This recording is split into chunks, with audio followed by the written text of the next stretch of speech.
Dando então continuidade ao nosso estudo do livro O Evangelho segundo o Espiritismo, nós estamos no capítulo 13, que a mão esquerda não saiba o que faz a direita. E nas instruções dos Espíritos, nós vamos entrar hoje no tema que trata, no tema beneficência, que nós temos aqui 5 mensagens,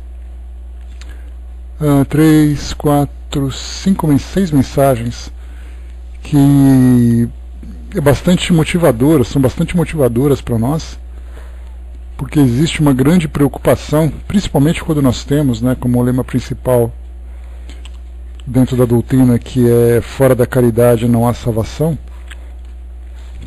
Nós começamos então a entender o real significado dessa mensagem, e aí então os Espíritos procuram sempre nos motivar, nos esclarecer da importância da prática da beneficência.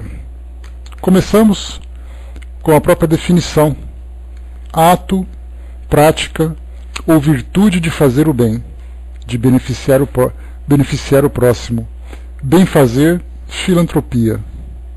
Então é uma disposição benéfica de fazer o bem.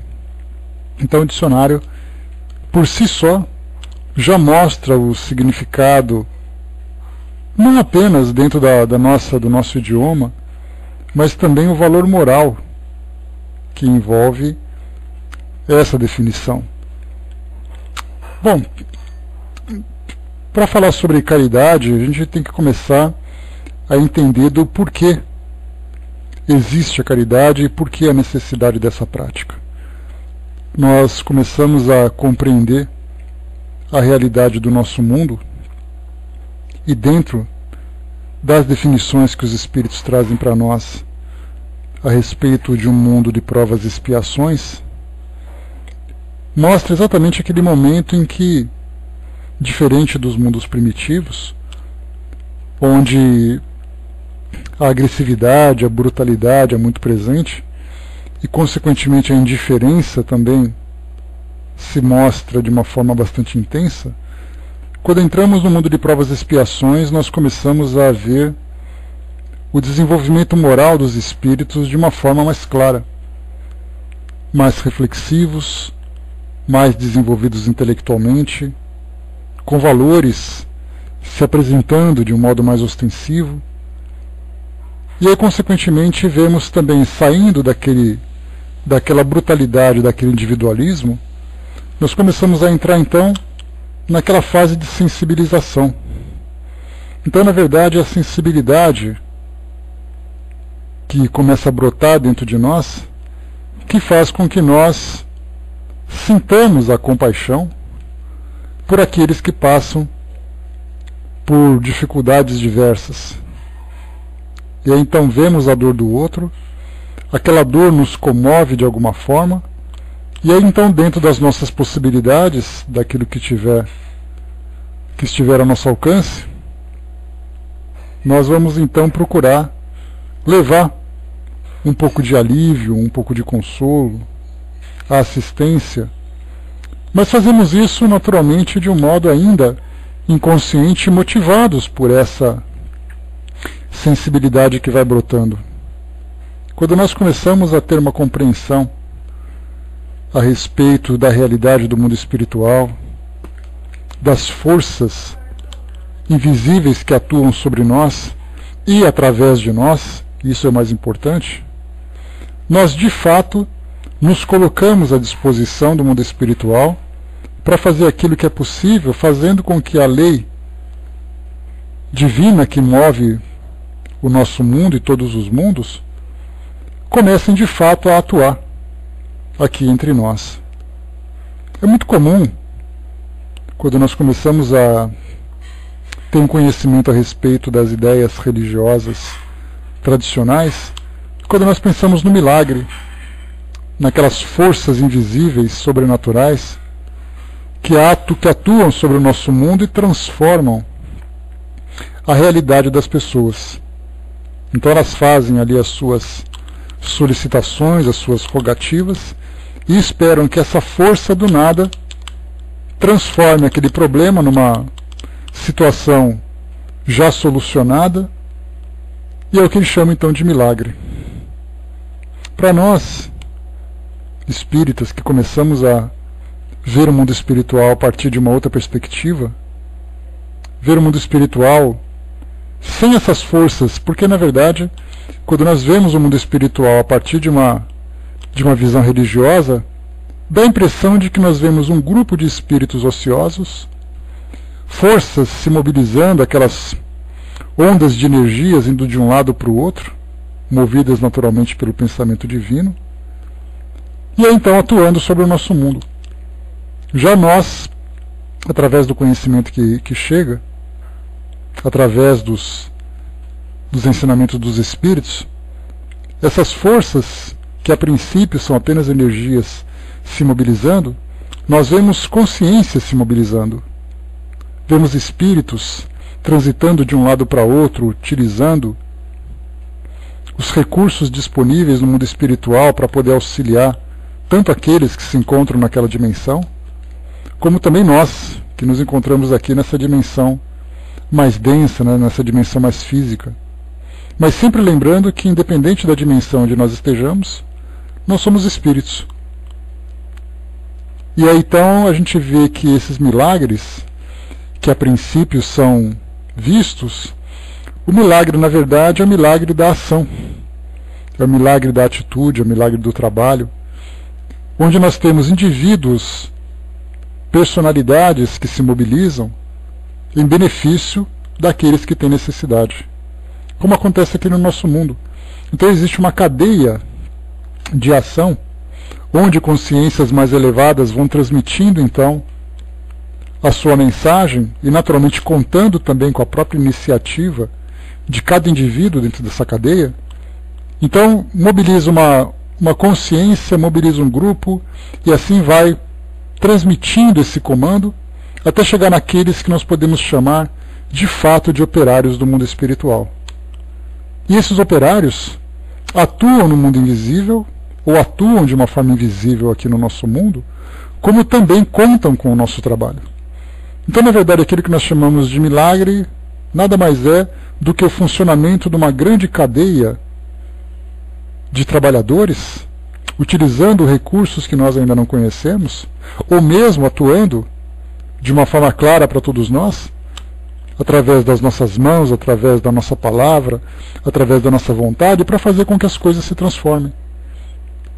Então, quando nós chegamos num ponto desse mundo como o nosso, de provas e expiações, essa sensibilidade nos faz prestar atenção na dor do outro, e os valores que nós já desenvolvemos faz com que nós trabalhemos em função do alívio da dor do outro. E aí então, dentro daquele campo da assistência moral ou da assistência material. Então hoje o milagre funciona dessa forma. Alguém cai de joelhos, pede então a Deus ou a Jesus ou a algum santo de devoção, alguma entidade do mundo espiritual, para que interceda ou para que ajude na solução daquele problema. As forças do mundo espiritual então começam a se mobilizar, até bater na porta de alguém que esteja disposto a ajudar. E aí então alguém presta essa assistência, e a pessoa então se dá conta que o milagre aconteceu. Aconteceu pelas mãos daqueles que se dispõem a essa prática. Então, quando nós falamos sobre beneficência, essa é uma força muito poderosa, porque não apenas envolve o trabalho, envolve a ação, mas principalmente mobiliza sentimentos, mobiliza emoções, para fazer com que ela se realize de uma forma mais efetiva. Porque o trabalho por si só, uma ajuda por si só, ela é, sem dúvida nenhuma, extremamente eficiente, mas ela vai se tornar muito mais efetiva quando essa ação estiver imantada com os sentimentos daqueles que praticam, daqueles que trabalham em benefício do outro. Porque aquele que recebe a ação, se ele não perceber esse sentimento envolvido, ele simplesmente vai receber aquela assistência para a solução daquele problema imediato. Se aquela ação vem envolvida, imantada com o sentimento de amor, esse sentimento então ele vai continuar próximo àquela pessoa, provocando o seu efeito. E aí então ela também vai se sensibilizar, e aí através então daquele contágio natural, o amor então começa a se impregnar no coração de todas as pessoas. E não existe para o mundo hoje que nós vemos uma demonstração mais sincera de amor do que através da ação beneficente, da ação caritativa. Porque quando nós falamos de amor, e nós já estudamos sobre isso, bom dia, Negrão, quando nós falamos de amor, a primeira imagem que vem para nós é o sentimento passional que existe entre as pessoas. É a relação afetiva que existe entre elas. Só que nesse caso nós percebemos que esse sentimento só existe para aqueles que estão próximos. Como eu posso dizer para alguém que eu amo se eu sequer conheço? Se eu sequer conheço. Eu posso dizer que amo alguém da minha família, alguém porque eu tenho uma relação mais próxima, mas um indivíduo desconhecido eu não posso simplesmente dizer para ele que eu amo se eu sequer o conheço. Isso porque a nossa visão do amor ela está restrita a essa corrente de sentimentos dentro de um círculo afetivo. Quando nós falamos no exercício, na prática da caridade, nós começamos a ver o amor a partir de uma outra perspectiva. O amor que existe entre pessoas que não se conhecem, que se transforma, que se manifesta através da ação, através do auxílio, através da assistência. Então, na verdade, nós vemos hoje que esse sentimento de amor dentro desse círculo afetivo, ele acaba sendo não apenas limitado, como confundido com apego, com carência, com posse. Aí então vem o sentimento de ciúme, vem aqui todas aquelas frustrações que acontecem dentro desse tipo de relacionamento. E quando nós falamos sobre o exercício da caridade, nós vemos que você não tem por que se decepcionar. Simplesmente faz pela vontade de fazer, e essa motivação que se tem parte exatamente do sentimento do amor. Então é ali que nós vemos o amor verdadeiro, o amor sincero. Não é apenas dentro do círculo, dos pequenos círculos afetivos. Bom dia, fraterna. Nós vemos, por exemplo, em ações de espíritos como Jesus, vemos sentimentos de abnegação de outros que reencarnaram no nosso meio, como Francisco de Assis, mitos, como Madre Teresa, como nosso Chico Xavier, que simplesmente renunciaram ao amor desse círculo afetivo e começaram a viver o amor na sua expressão mais pura, estendendo aos conhecidos e aos desconhecidos.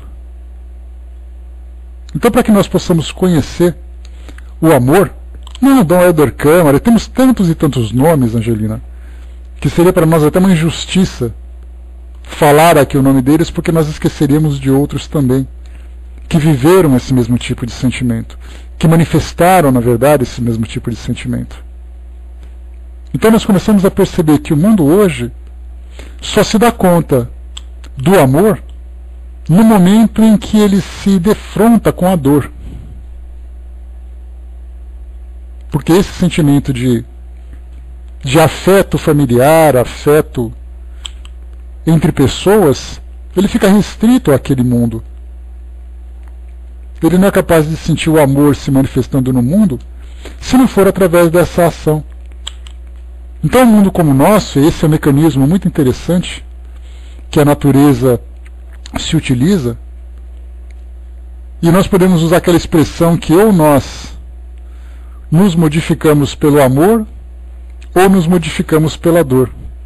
Mas o detalhe é que nós conhecemos o amor com uma forma muito mais presente diante da dor, até mesmo diante daqueles relacionamentos mais íntimos.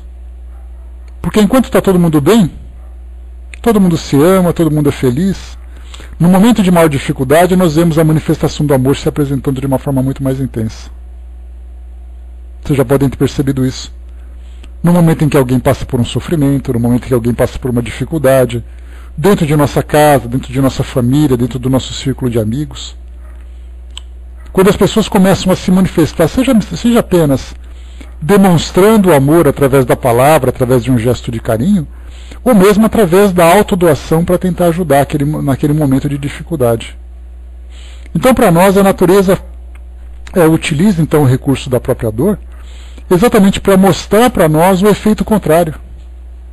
Porque nós somos assim ainda, né? Só conseguimos compreender o que é a saúde no momento em que nós passamos pela doença.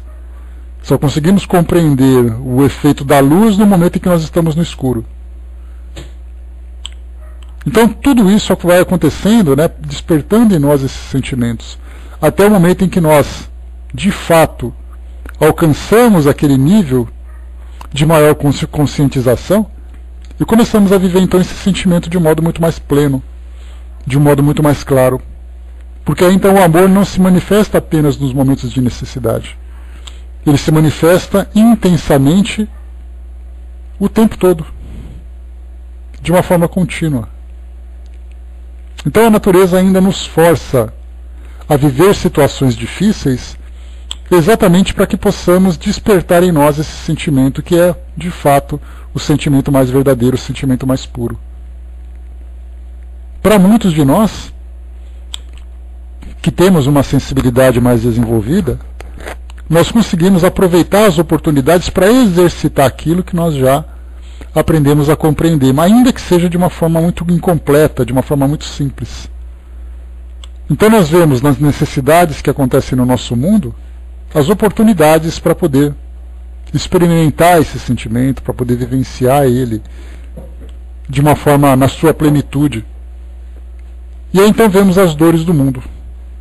Então a gente vê que dentro dessa cadeia de eventos que existe hoje no nosso planeta, nós começamos então com as nossas encarnações, com as experiências evolutivas, com os estímulos que nós recebemos para nos mobilizarmos, para evoluirmos. Vemos ali cada um carregando as suas provas, as suas expiações, cada um com suas fraquezas de personalidade, criando situações que acabam se tornando dolorosas. E diante de tudo isso nós vemos apenas uma única força capaz de amenizar, de atenuar, de até mesmo transformar esse quadro doloroso que nós temos hoje, que é esse sentimento de amor que nós temos aprendido constantemente. Então, através da beneficência, através da caridade, é a forma mais clara que nós temos de vivenciar isso. Porém, nós sabemos que nem todos estão dispostos a tal ação, a tal prática. Há aqueles que vivem apenas em função dos seus próprios interesses, escolhe quem são aqueles, quem são os eleitos do seu afeto. Eu só vou amar as pessoas que eu quero, só vou amar quem me ama, só vou amar com quem eu vivo, e o resto do mundo não me interessa, porque eu já tenho os meus próprios problemas. E aí, naturalmente, a gente vê claramente, né, a limitação de compreensão dessa realidade universal que existe à nossa volta. E não apenas esse pequeno momento de existência que nós temos hoje. Acreditando que a minha vida se resume naquela situação que eu estou vivendo, naquele ambiente que eu estou vivendo, ao lado daquelas pessoas com quem eu vivo. Se ele não consegue estender a visão além daquele seu pequeno círculo existencial, ele não é capaz de modificar seus sentimentos, de ver além das fronteiras da sua própria limitação, da sua própria ignorância. Quando nós começamos a olhar além, perceber que nós estamos inseridos dentro de um cenário, mas esse cenário nós podemos chamar de microcenário diante do cenário cósmico que existe à nossa volta, onde cada pessoa vive sua experiência. Muitas vezes as minhas experiências entram em contato com as experiências do outro, e nessa relação de trocarmos a assistência, de trocarmos trocar sentimentos, trocar afetos, trocar auxílios e tudo mais, é o que faz com que nós expandamos cada vez mais a nossa visão. Então há aqueles que aceitam essa realidade de termos que conviver uns com os outros nesse sistema de troca de auxílio, E há aqueles que simplesmente se recusam e continuam vivendo dentro do seu círculo íntimo. E esses naturalmente serão despertados por essa lei universal, por essa mestra universal, como chama Joana de Ângeles, que é exatamente nossa dor, porque no momento em que ele está isolado, vai passar por situações, o que é muito natural, não porque a natureza vai forçá-lo a passar por uma situação dolorosa. É uma característica natural do nosso mundo, vivências de experiências difíceis. E aí então, se eu me recuso a expandir as minhas fronteiras para uma relação saudável com o mundo à minha volta, vai chegar um momento em que as próprias circunstâncias de vida que eu levo vai me forçar a ter contato com essas pessoas. Só que em vez de na condição de um assistente, será na condição de um assistido. E aí, diante disso, virão muitas outras dores, principalmente as dores morais, dores movidas pelo constrangimento, pela vergonha, pela consciência pesada de ter se recusado a fazer alguma coisa e agora se vê na condição de alguém que precisa receber alguma coisa. Então nós vemos que ou nós fazemos essa transformação pelo amor ou pela dor. O amor vem pela nossa iniciativa, simplesmente pela vontade de fazer. A dor é aquele arrastamento que nos leva a essa transformação, por não aguentarmos mais o sofrimento que bate à nossa porta. A Angelina colocou: entendo que o amor é expressado em atitudes e não em palavras. De um modo geral, Angelina, essas são expressões, claro, né, são frases que nós utilizamos para marcar que o amor ele se torna muito mais presente quando ele é praticado. Mas o amor ele se manifesta da forma como ele tem que se manifestar.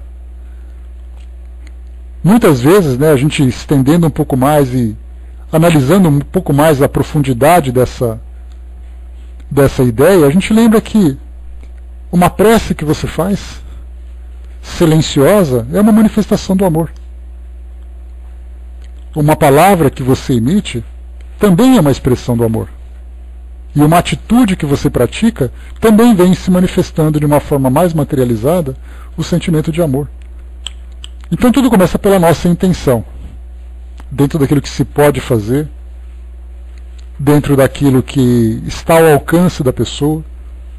Muitas vezes ela é muito mais necessitada do que capaz de realizar alguma coisa.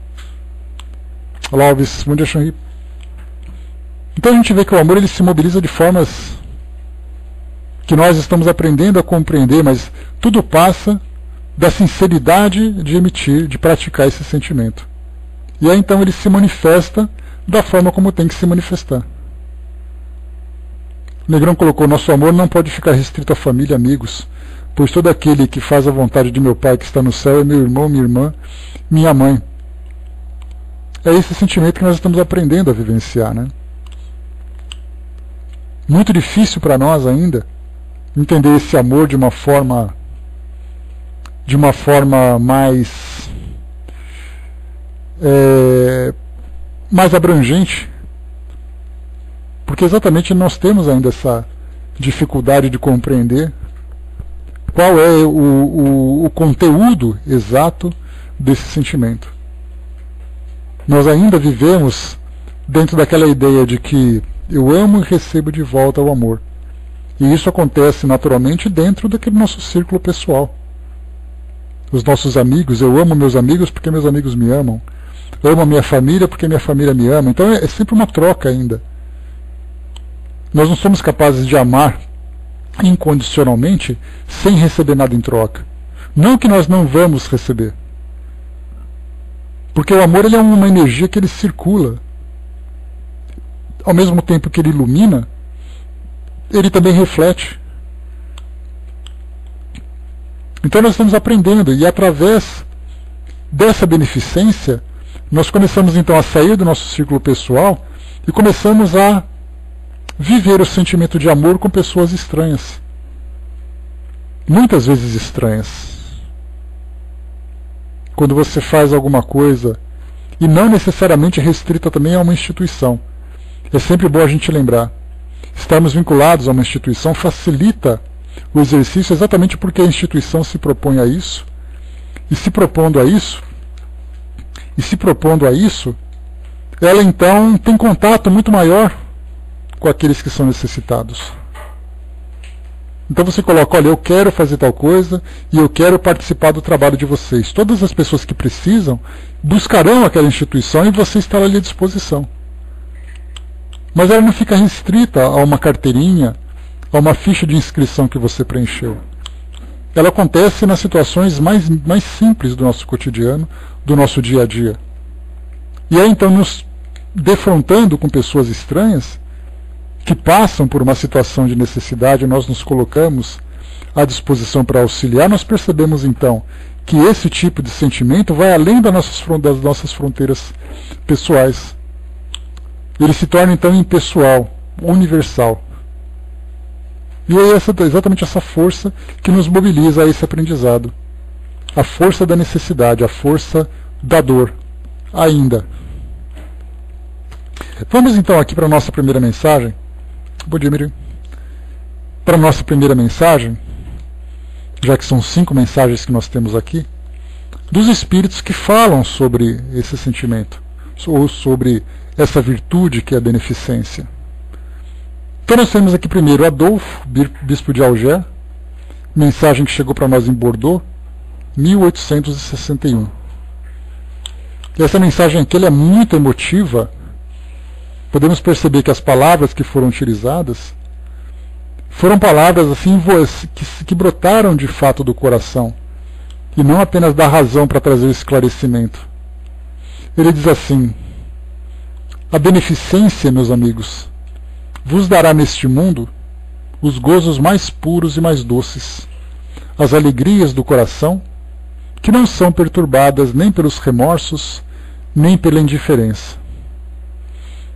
Pudesseis compreender tudo que encerra de grande e de agradável a generosidade das belas almas, esse sentimento que faz que se olhe aos outros com o mesmo olhar voltado a si mesmo, e que se desvista com alegria para vestir a um irmão.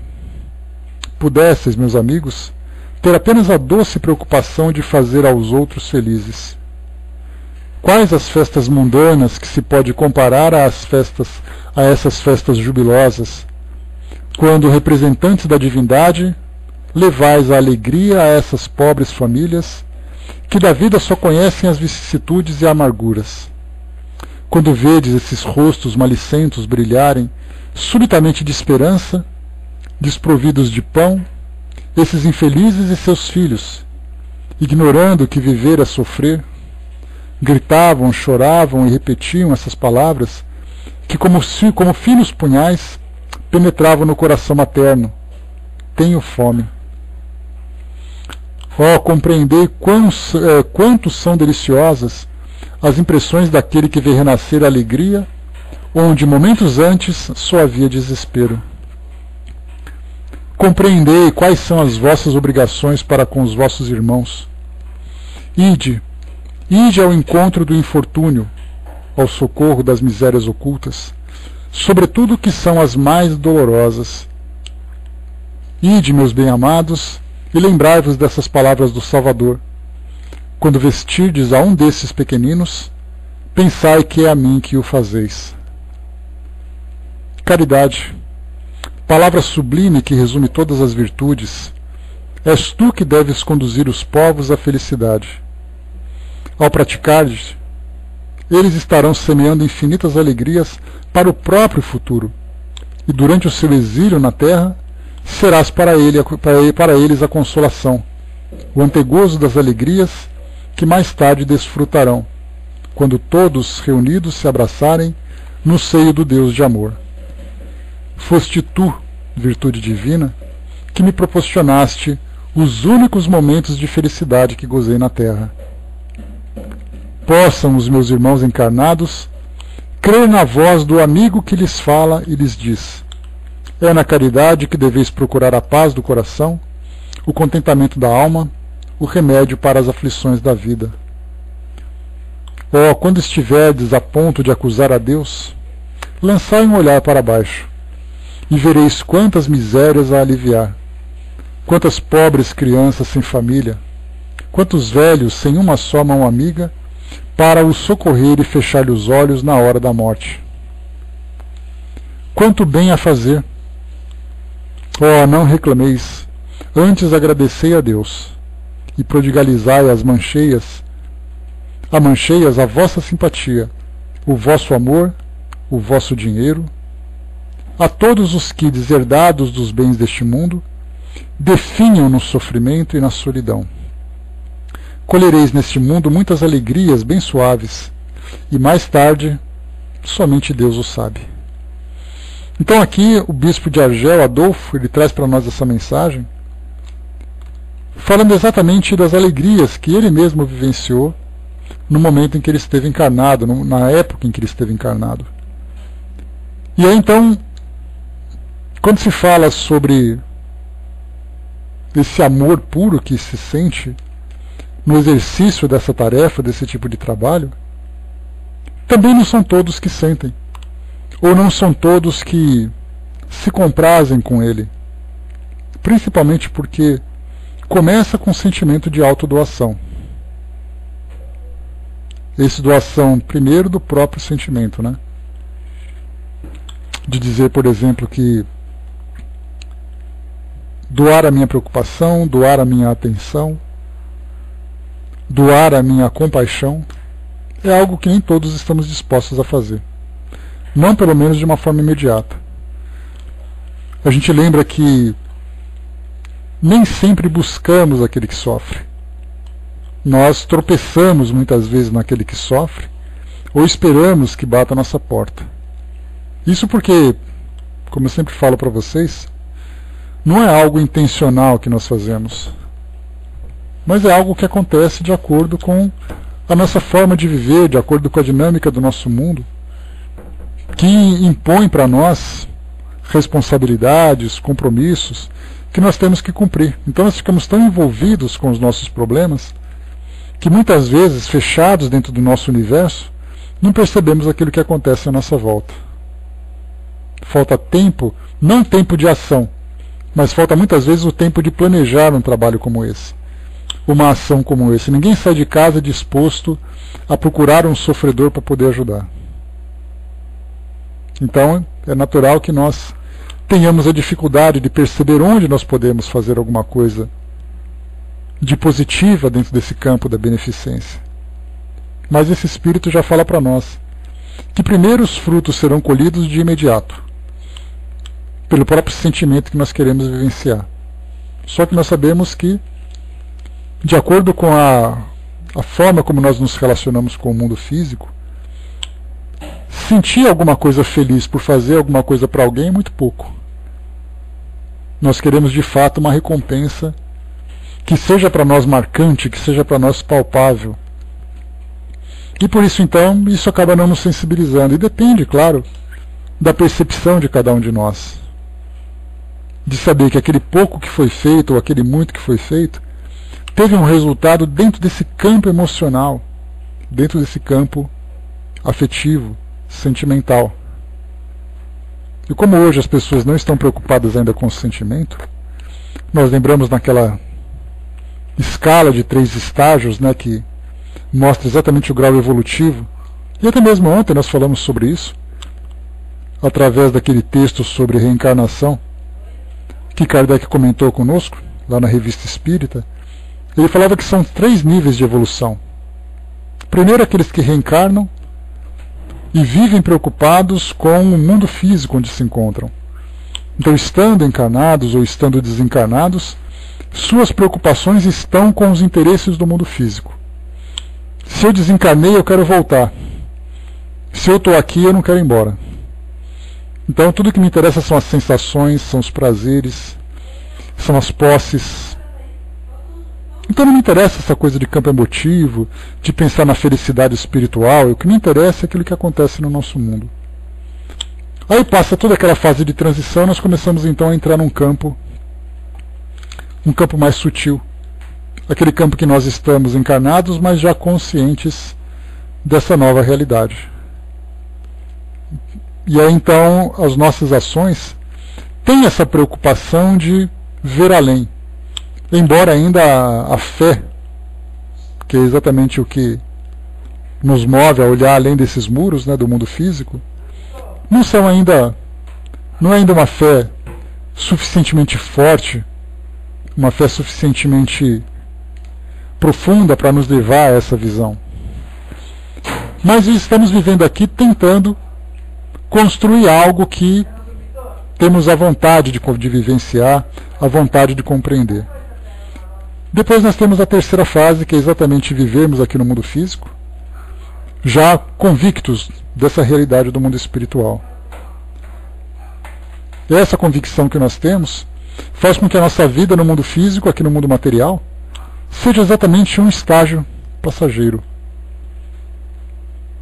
E não simplesmente uma vivência permanente. Nós estamos aqui porque sabemos que temos que estar aqui, mas estamos trabalhando exatamente para dar continuidade na nossa vivência no mundo espiritual, ou dentro dessa realidade espiritual.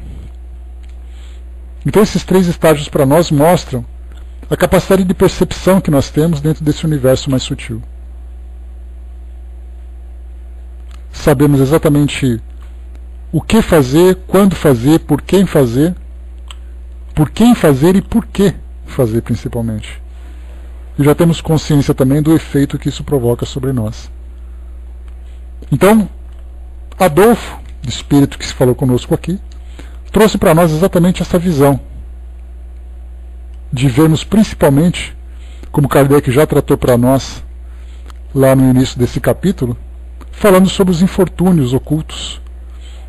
Não aquelas pessoas que estão nas ruas, não aquelas pessoas que vão às instituições, mas aqueles que vivem as suas dores silenciosamente. E num mundo como o nosso fica muito fácil nós percebermos isso. Vamos para o segundo texto.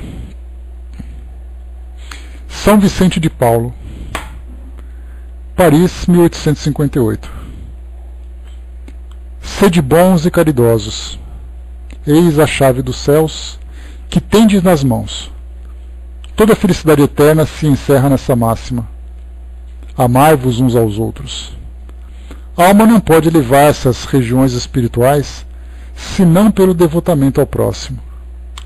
Não encontra felicidade e consolação senão nos impulsos da caridade.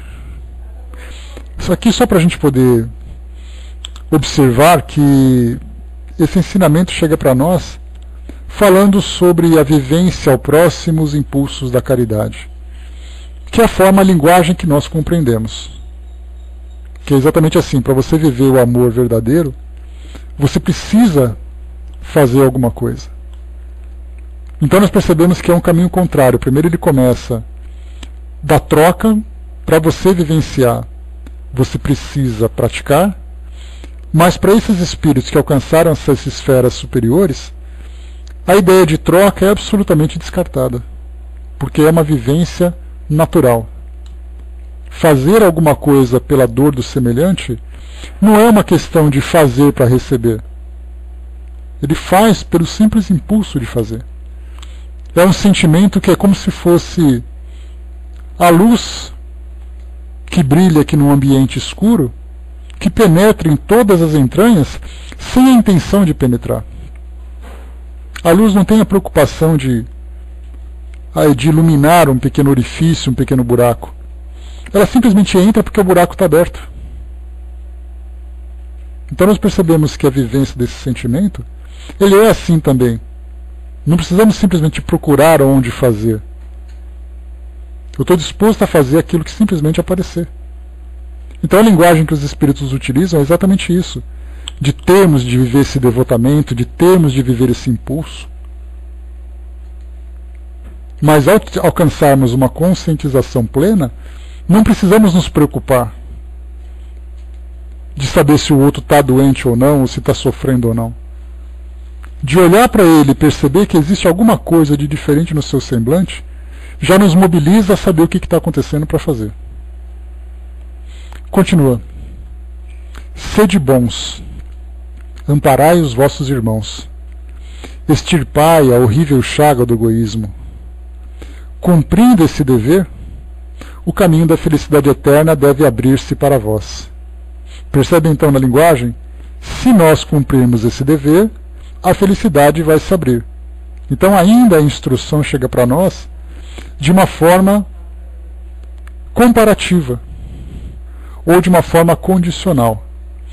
Então os Espíritos estão dizendo, se nós quisermos de fato compreender a felicidade, nós precisamos caminhar por esse caminho.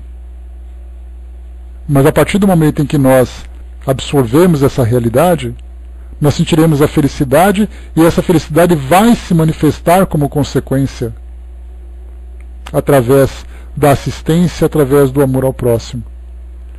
Então é o contrário, primeiro nós estamos olhando de baixo, olhando para cima. Para chegarmos até lá, precisamos fazer tal coisa. Depois nós olharemos de cima para baixo. E estando lá, naturalmente nós fazemos aquilo que tem que ser feito. Aliás, diz aqui São Vicente de Paulo, quem dentre vós não sentiu o coração pulsar, crescer sua alegria interior, o relato de um belo sacrifício, de uma obra de pura caridade? Isso é interessante ele dizer. Quando a gente sente o coração pulsar, crescer uma alegria, quando nós assistimos na televisão, quando nós temos assim pessoas que fazem demonstração de bondade em situações mais simples. Aparece alguém na televisão dizendo que socorreu um animal ferido, alguém que passou por uma situação no trânsito de dificuldade, o outro correu para prestar uma assistência. Quantas vezes os nossos olhos não se lacrimejaram quando nós vimos alguém dar um depoimento na televisão? Recentemente nós tivemos uma manifestação do Papa Francisco, simplesmente mostrando o amor, mostrando a alegria, a descontração como a jovem brasileira. Esse vídeo circulou pelo mundo todo. E por que as pessoas se comoveram vendo aquilo? Simplesmente porque era a manifestação do amor na sua situação mais simples. A sensibilidade com uma jovem, a sensibilidade com uma pessoa que devotava a ele todo aquele sentimento. E o que ele fez? Retribuiu, através de uma brincadeira, de uma descontração, de um sorriso, e depois finalizou com um abraço. Quem não sensibiliza com isso? Quem não se sensibiliza com isso? Para quem vê, por exemplo, documentários sobre Madre Teresa de Calcutá, abraçando as pessoas na rua, abraçando as pessoas pobres, oferecendo para ela comida. Quando nós vemos Chico Xavier, na época em que ele fazia doações de esmola para as pessoas, pessoas comuns que encontraram, de repente viram uma carteira no chão, sai lá, um indivíduo achou uma carteira que tem dinheiro e devolveu para o dono, a imprensa corre para mostrar. E é claro que nós pensamos assim, mas ele não fez mais do que a obrigação. Mas ainda assim aquele gesto de bondade provoca em nós uma sensação agradável. Porque é exatamente aquilo que nós estamos procurando. Coisa simples do nosso dia a dia nos sensibiliza ao vermos uma pessoa que de alguma forma sacrifica a sua personalidade ou sacrifica aquilo que possui de pouco em benefício de alguém por uma obra de pura caridade, como foi colocado para nós. O Negrão colocou as coisas boas que fazem crescer não são muito divulgadas pela mídia. Negrão, esse assunto ele demandaria para nós um tempo muito grande. Mas a gente pode resumir no seguinte: a mídia é uma empresa. É uma empresa que produz um produto para os seus consumidores. Então é a lei da oferta e da procura. Se você perguntar o que é mais interessante para você, uma notícia trágica ou uma notícia agradável de coisas boas, nós vamos dizer coisas boas, claro. Mas se você oferecer isso para o mundo, a pergunta é: esse produto será consumido? Exatamente não dá Ibope. E quem que é o Ibope? É a população. Então, na verdade, a mídia oferece aquilo que você procura. No momento em que as pessoas disserem assim: eu não quero mais assistir coisas desse tipo, certamente a mídia vai se mobilizar. Você coloca um programa policial, criminal, um programa que traz para nós um erotismo, intriga, a audiência sobe. Então a gente não pode culpar a mídia. A gente culpa, na verdade, os consumidores. São eles que absorvem isso tudo. Se não tiver quem absorver, a mídia não produz. A Angelina lembrou aqui na semana passada o bebê Preguiça, que foi adotada por uma jovem, pelo fato da mãe Preguiça ter sido atropelada. E aí então nós vemos um fato como esse e pensamos assim, poxa, mas que legal. Só o fato de nós pensarmos isso já mostra que o nosso coração sentiu o efeito positivo desse tipo de ação. Se nós vemos isso e nos sentimos assim, quem pratica esse tipo de ação, dá para a gente ter uma ideia do que significa isso para o coração daquela pessoa? A Miriam lembrou aqui, né? A mídia vende o que as pessoas querem consumir também. Sim, é uma troca, uma reciprocidade. Eu tenho a responsabilidade como pessoa da mídia, vamos colocar assim, por criar aquele tipo de produto e egoisticamente satisfazer de uma forma negativa aquilo que os outros querem. E os outros, por sua vez, os consumidores, se colocam na condição de clientes dessa empresa, absorvendo aquilo que ela produz.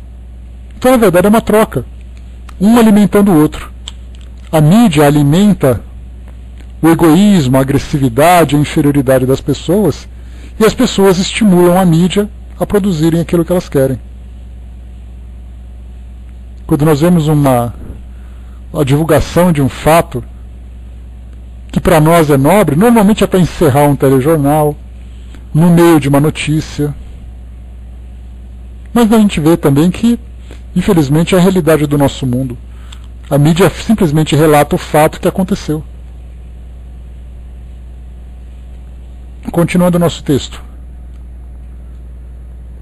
Diz assim de novo: quem dentre vós não sentiu o coração pulsar, crescer sua alegria interior, ao relato de um belo sacrifício, de uma obra de pura caridade? Se buscasseis apenas o deleite de uma boa ação, estaríeis sempre no caminho do progresso espiritual. Exemplos não vos faltam. O que falta é a boa vontade, sempre rara. Vede a multidão de homens de bem, de que a vossa história evoca piedosas lembranças. O Cristo não vos disse tudo o que se refere a essas virtudes de caridade e amor? Por que deixastes de lado os seus divinos ensinamentos? Por que fechar os ouvidos às divinas palavras, o coração às suas doces máximas? Eu desejaria que se votasse mais interesse, mais fé às leituras evangélicas. Mas abandona-se esse livro, considerado como texto quimérico, mensagem cifrada. Deixa-se no esquecimento esse código admirável. Vossos males provêm do abandono voluntário desse resumo das leis divinas. Lede, pois, essas páginas ardentes sobre a abnegação de Jesus e meditai-as. Homens fortes, armai-vos. Homens fracos, fazei da vossa doçura, da vossa fé as vossas armas. Tende mais persuasão e mais constância na propagação de vossa doutrina. É apenas um encorajamento que vimos dar-vos, e é para estimular o vosso zelo e as vossas virtudes que Deus permite a nossa manifestação. Mas se quisesseis, bastaria a ajuda de Deus e da vossa própria vontade, pois as manifestações espíritas se produzem somente para os que têm os olhos fechados e os corações indóceis.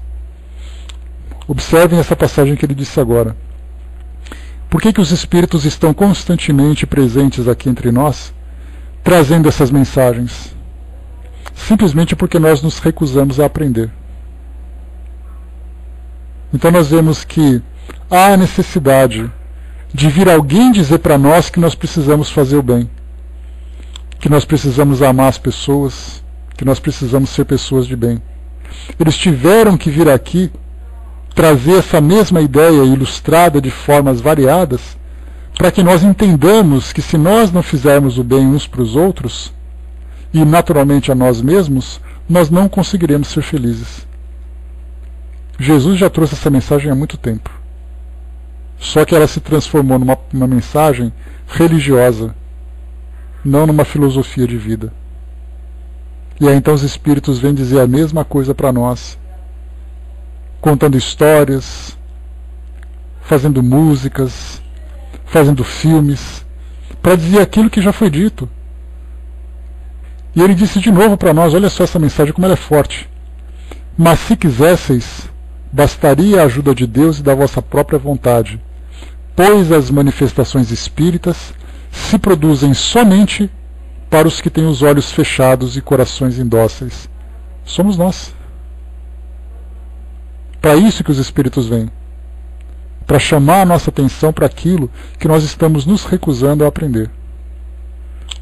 A caridade é a virtude fundamental que deve sustentar o edifício das virtudes terrenas.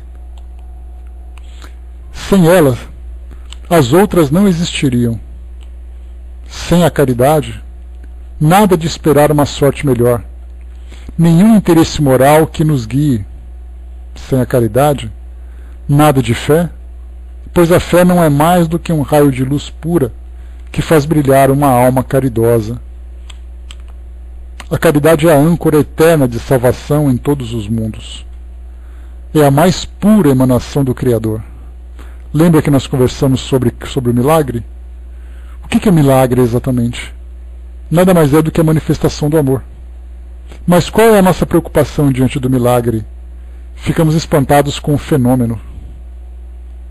Eu recebi uma cura. O milagre aconteceu. Na verdade, o sentimento de amor estava presente em todos aqueles que trabalhavam. Então não importa como aconteceu. O que importa é que aconteceu. É a sua própria virtude que ele transmite à criatura. Como pretender desconhecer essa suprema bondade? Qual seria o coração suficientemente perverso para, assim pensando, sufocar em si e depois expulsar esse sentimento inteiramente divino? Qual seria o filho bastante mau para revoltar-se com essa doce carícia, a caridade? Não ousarei falar daquilo que fiz, porque os espíritos também têm o pudor de suas obras, mas considero a que iniciei como uma das que mais devem contribuir para o alívio dos vossos semelhantes. Vejo frequentemente os espíritos pedirem por missão continuar a minha tarefa. Eu os vejo, minhas doces e queridas irmãs, no seu piedoso e divino ministério. Eu os vejo praticar a virtude que vos recomendo, com toda a alegria que essa existência de abnegação e sacrifícios proporciona. É uma grande felicidade para mim ver quanto se enobrece o seu caráter, quanto a sua missão é amada e docemente protegida. Homens de bem, de boa e forte vontade, uni-vos para continuar amplamente a obra de propagação da caridade. Encontrareis a recompensa dessa virtude no seu próprio exercício. Não há alegria espiritual que ela não proporcione desde a vida presente. Permanecei unidos. Amai-vos uns aos outros, segundo os preceitos do Cristo. Assim seja. Vemos que belíssima mensagem, então, de São Vicente de Paulo, que teve a sua história já marcada na história da humanidade, marcada principalmente com ações de caridade. É interessante que nós percebemos que as canonizações geralmente acontecem dentro do universo da instituição da Igreja pelos fenômenos que os santos são capazes de provocar. Mas se não fosse pelos fenômenos, o que sobraria? Sobraria o gesto de amor. Sobraria a ação no bem. E nós muitas vezes também, e por isso os espíritos chamam a atenção para nós aqui do nosso meio espírita, quando eles falam para os grandes médiuns, não adianta você ficar provocando fenômeno nas casas espíritas. Você precisa ter responsabilidade com uma obra social. E não é à toa que nós vimos Chico Xavier, Divaldo Franco, Raul Teixeira e, dentre outros, com grandes responsabilidades com obras de caridade. Porque os espíritos sabem que nós nos impressionamos muito mais pelos fenômenos. Quando nós falamos em Chico Xavier, qual é a primeira imagem que vem na nossa mente? Ele psicografando. Poucos são aqueles que lembram ele dando um pedaço de pão para uma pessoa. Poucos são aqueles que se lembram dos momentos em que ele virava noites sentado ao lado de um leito de uma pessoa doente. Todo mundo só lembra, a mídia inclusive faz isso,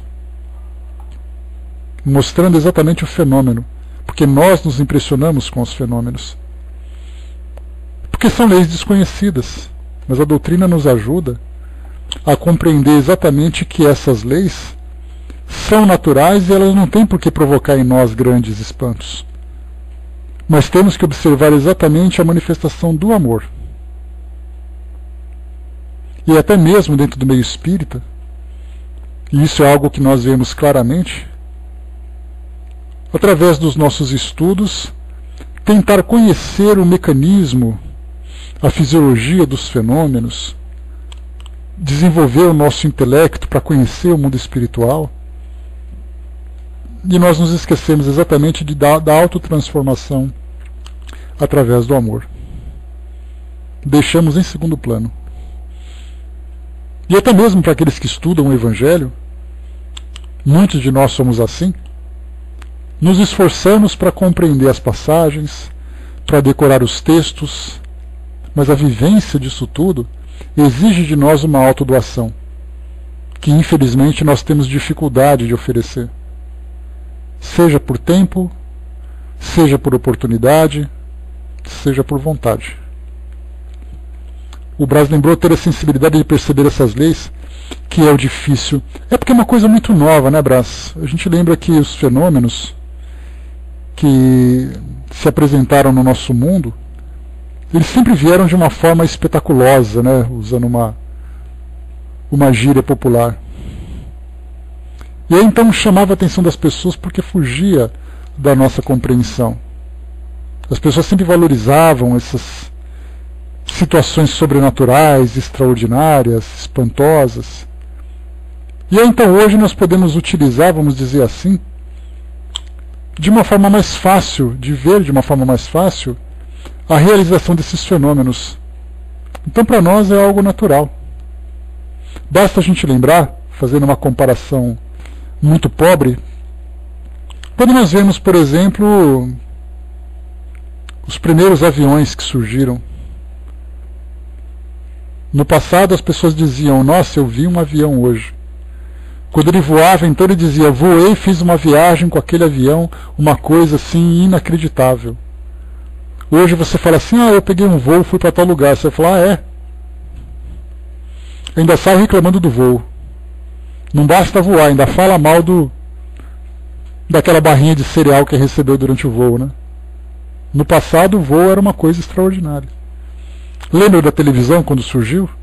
Somente famílias de posse podiam ter uma televisão. Hoje é algo muito comum. Então, na verdade, nós estamos aprendendo a ter contato com esses fenômenos que vão acontecendo, porque é algo para nós ainda novo, embora eles estejam na história da humanidade durante muito tempo. Mas quando você lê, por exemplo, um texto bíblico que fala de um fenômeno que aconteceu no passado, você está falando de alguma coisa miraculosa que aconteceu há 2.000 anos, 3.000 anos, 5.000 anos. Hoje não, hoje você pode presenciar. E isso para nós é uma novidade. A mídia começou a passar isso para nós há coisa de 40 anos. Não é algo muito recente. Até hoje, apesar de tanto se mostrar isso, de tão fácil perceber isso tudo, temos uma grande quantidade de pessoas que não viu ainda. E quando ela vê, ela se deslumbra. Mas para nós que somos espíritas, nós temos quase que uma obrigação de valorizar muito mais essa transformação moral do que simplesmente nos impressionarmos com os fenômenos. E isso infelizmente acontece. Quando você vai a uma cirurgia espiritual e você vê aquilo acontecendo, você não se preocupa com o sentimento de doação do médium que está doando o seu tempo. Você não se preocupa com os espíritos envolvidos que vieram em nome desse amor praticar essa caridade. A gente olha para o fenômeno. O André colocou: precisamos ter a capacidade de nos encantar com o simples. É algo que vai demorar ainda, lamentavelmente, né? Porque a gente ainda está saindo dessa fase mais grosseira e esses fenômenos ainda nos impressionam. Quando a gente tiver dado uma polida na nossa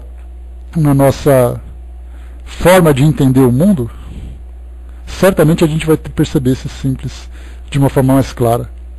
O Negrão colocou, né, se os sãos não precisam de médico, essas mensagens, que são bálsamos para os males, são mesmo para nós. Sim. A gente tem que, quando a gente reconhece isso, Negrão, tudo começa a ficar mais simples. De dizer assim: eu sou alguém que está aprendendo a ver o mundo de uma forma diferente. Quando a gente se coloca na condição de aprendiz e não na condição de grandes mestres, porque nós pensamos assim, né, eu já li todos os livros, porque eu sou médium, porque eu trabalho, porque eu faço, porque aconteço, então eu não preciso. Grande erro. Cometeu o primeiro erro. Então temos que ver que nós somos aprendizes e ainda existe muito a se aprender, principalmente dentro desse campo prático do exercício desse amor. A Regina colocou, não é sempre a tempo útil, né, quando se chega. Então essa é a grande mensagem que nós temos que perceber daquilo que chega para nós no mundo espiritual. Deixa eu ver aqui mais uma mensagem. Só um instantinho. Aqui. Ah, porque você está lendo, tá bom. É, mas está certo também. Vale para nós também, Regina. Então aqui temos mais uma mensagem, deixa eu ver aqui. Mensagem de Cáritas, martirizada em Roma. Mensagem que foi psicografada em Lyon, 1861. Aqui é uma mensagem belíssima, né, uma das mais conhecidas dentro do meio espírita. Chamo-me caridade. Sou o caminho principal que conduz a Deus. Segui-me, porque eu sou a meta a que vós todos deveis visar. Fiz nesta manhã o meu passeio habitual, e com o coração magoado venho dizer-vos: ó, meus amigos, quantas misérias, quantas lágrimas, e quanto tendes de fazer para secá-las todas. Inutilmente tentei consolar as pobres mães, dizendo-lhes ao ouvido: coragem, há corações bondosos que velam por vós, que não vos abandonarão. Paciência. Deus existe e vós sois as suas almas amadas, as suas eleitas. Elas precisam ouvir-me e voltam para mim os seus grandes olhos assustados. Eu lia em seus pobres semblantes que o corpo, esse tirano do espírito, tinha fome e que, se as minhas palavras lhe tranquilizam um pouco o coração, não lhe saciavam o estômago. Então eu repetia: coragem, coragem. E uma pobre mãe muito jovem que amamentava uma criancinha tomou-a nos braços e ergueu-a no espaço vazio, como para me rogar que protegesse aquele pobre e pequeno ser, que só encontrava num seio estéril alimento insuficiente. Mais adiante, meus amigos, vi pobres velhos sem trabalho e logo sem abrigo, atormentados por todos os sofrimentos da necessidade e envergonhados de sua miséria, não se atrevendo, eles que jamais mendigaram, a implorar a piedade dos passantes. Coração empolgado de compaixão, eu que nada tenho, me fiz mendiga para eles, e vou para toda parte estimular a beneficência, inspirar bons pensamentos aos corações generosos e compassivos. Eis porque venho até vós, meus amigos, e vos digo: lá embaixo há infelizes, cuja cesta está sem pão, a lareira sem fogo, o leito sem cobertas. Não vos digo o que deveis fazer, deixo a iniciativa aos vossos bons corações. Pois se eu vos ditasse a linha de conduta, não teríeis o mérito das vossas boas ações. Eu vos digo somente: sou a caridade, e vos estendo as mãos pelos vossos irmãos sofredores. Mas se peço, também dou, e muito. Eu vos convido para um grande festim, e ofereço a árvore em que vós todos podereis saciar-vos. Vede como é bela, como está carregada de flores e frutos. Ide, colhei e tomai todos os frutos dessa bela árvore que se chama beneficência. Em lugar dos ramos que lhe arrancardes, porei todas as boas ações que fizerdes e levarei a árvore a Deus, para que ele carregue de novo, porque a beneficência é inesgotável. Segui-me, pois, meus amigos, a fim de que eu vos possa contar entre os que se alistam sob a minha bandeira. Sede intrépidos, eu vos conduzirei pela via da salvação, porque eu sou a caridade. Então os Espíritos insistem em falar para nós sobre essa prática, sobre esse exercício, trazem para nós as diversas formas que elas podem ser praticadas, desde o mais sutil sorriso até a ação material mais necessária, para que a gente compreenda que fora da caridade não existe essa felicidade, não existe essa salvação. Inicialmente nós temos que fazer para sentir o seu efeito. A partir de um tempo nós vamos viver esse efeito e sentir necessidade de compartilhá-lo. Então nós esperamos que quanto mais rápido isso acontecer, mais feliz ou mais felizes nós seremos. A Shanri colocou até entendermos que somos todos irmãos e vermos neles, amá-los como amamos nossos filhos. Essa sensibilidade ela vai se desenvolvendo aos poucos. E vai chegar um momento em que a gente vai conseguir alcançar esse nosso lado mais nobre, né? O Brás colocou, né? A cada dia lutamos para acabar um pouquinho do nosso lado sombra, né? Ou para domar o nosso lado primitivo, o nosso lado instintivo. Muito bem, pessoal, fechamos por aqui. Nós temos ainda aqui mais algumas mensagens de Cáritas novamente, depois de um espírito protetor, e mais ainda uma terceira de João, que eu acredito que tenha sido o apóstolo, mas 3 mensagens então para nós estudarmos. Então vai ser a mensagem número 14, 15 e 16, para fecharmos aqui esse nosso item das instruções dos Espíritos. Muito bem, eu vou passar para a nossa amiga Regina, que vai fazer o encerramento para nós, e daqui a pouquinho então a gente volta para deixarmos os recadinhos. O mais importante de tudo é que sempre observemos que todos os estudos que chegam para nós mostram uma realidade